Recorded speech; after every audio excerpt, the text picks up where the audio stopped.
Hello ladies and gentlemen, welcome back to another episode of Wild West Gun Show. Today for you I have the 16-inch barrel Heritage Rough Rider. We're going to start off. It's got a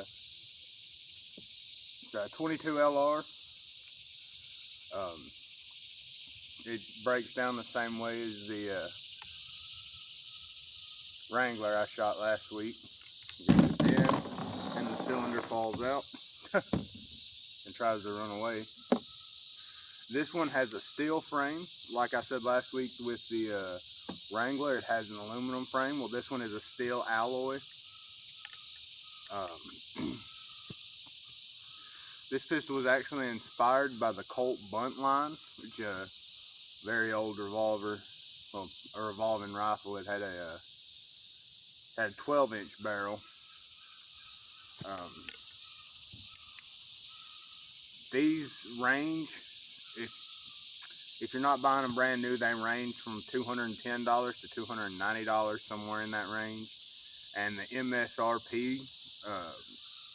the manufacturer's suggested retail price is $333. It's a 6-round. Go ahead and put it back together for you guys.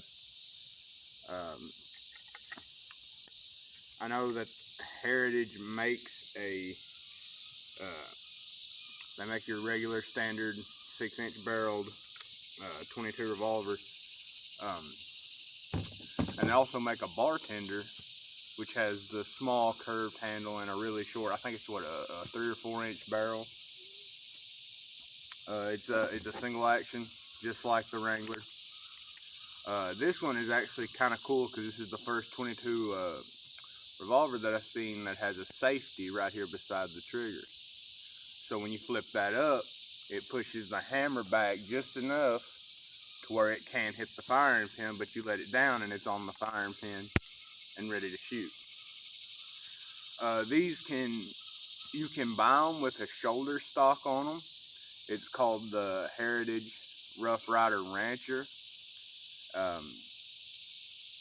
Cool thing about those is if it was a black powder firearm, you wouldn't hold it like this. You would want to grip it back here and stabilize it back here because you would get powder burns from the cylinder discharging. This gun comes in weighing around 45 ounces, almost 46.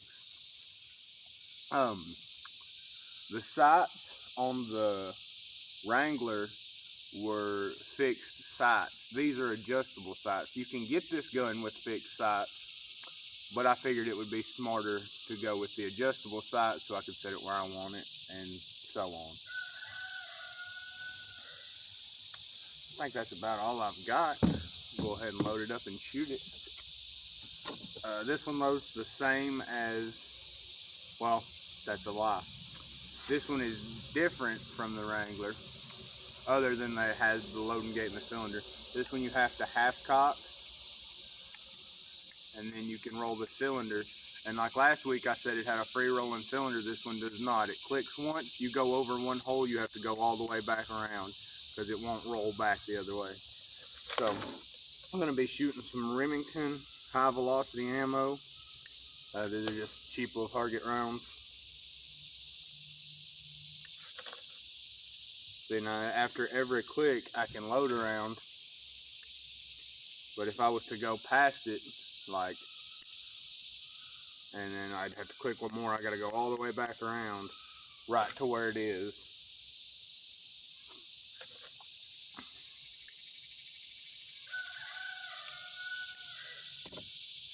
And then you cock it back and you can let the hammer down with the safety on.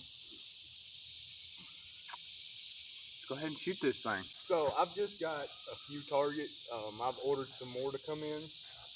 This actually isn't the holster for the gun, but it suits it. 16-inch barrel is a little absurd. I can only imagine being a cowboy trying to shoot somebody with this.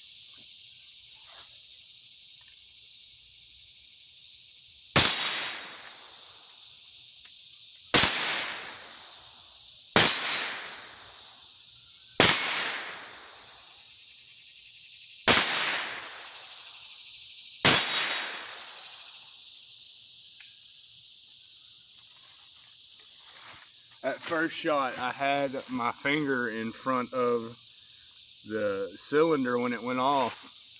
And that right there is why you don't put your hand in front of the cylinder.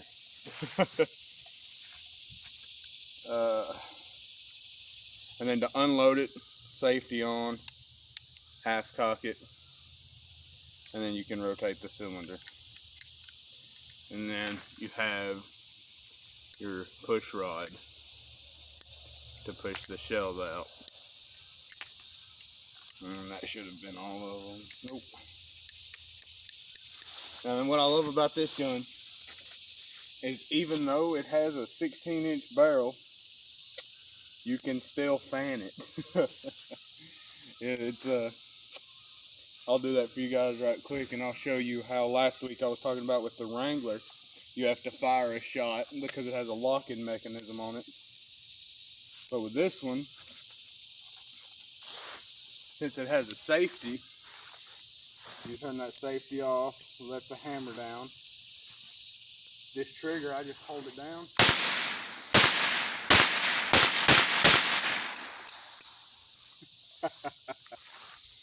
Oh, man. I love doing that, if you couldn't tell.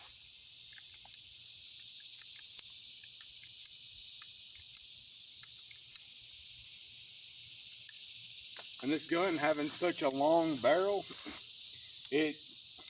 there's no kick to it whatsoever.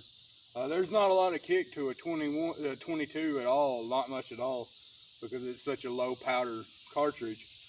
But this right here, it's just, you point it, and if you can steady it, you pull the trigger, it's gonna hit what you're pointing at. Load it up and shoot it one more time, just because I love this thing. And see, this is cheap ammo I'm putting through it. And it's still going good. I've ordered some more targets. I've got just a few. They should be here tomorrow, and I'll get them set up, and they'll be in next week's video.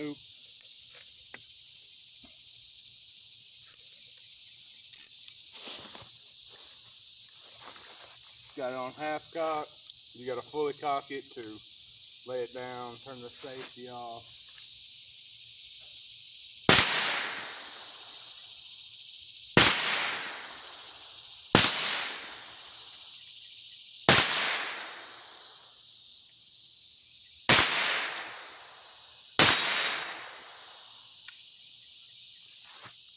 I don't think that was 6. I could be wrong though.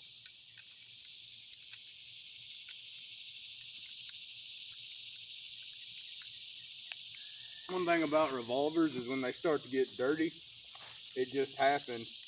The ammo won't eject near as well. You have to put a little pressure behind the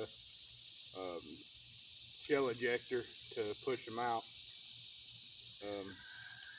Very simple to clean one of these guys. I might do that as a video if you guys want me to. But this holster is not the holster for it, but it does work. And it goes halfway down my leg. I should have talked about this last week. I'm not against 22 long rifle as being a concealed carry or your everyday carry, but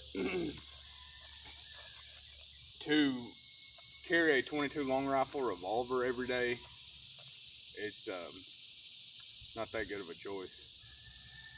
You only got 6 shots, and with the Wrangler, you're not guaranteed those 6 shots because of the way the locking pin is for the cylinder. It slides forward every now and then.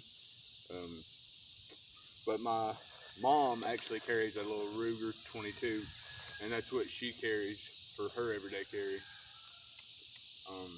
So I'm not against carrying 22s as your everyday carry. I would just say have more rounds, or as many as you possibly can, if you're going to use that as an everyday carry or a concealed carry. I mean, myself, if I'm going to carry a revolver or something, I'm a 38 special kind of guy. Semi-auto. I like 45, but a 9mm will do just as good. Well, that's about all I got for today, guys. Next week, I'm going to be shooting the Kel-Tec Sub 2000. It's a 9mm carbine that folds in half. If you guys want to tune in, I appreciate you watching this week's episode.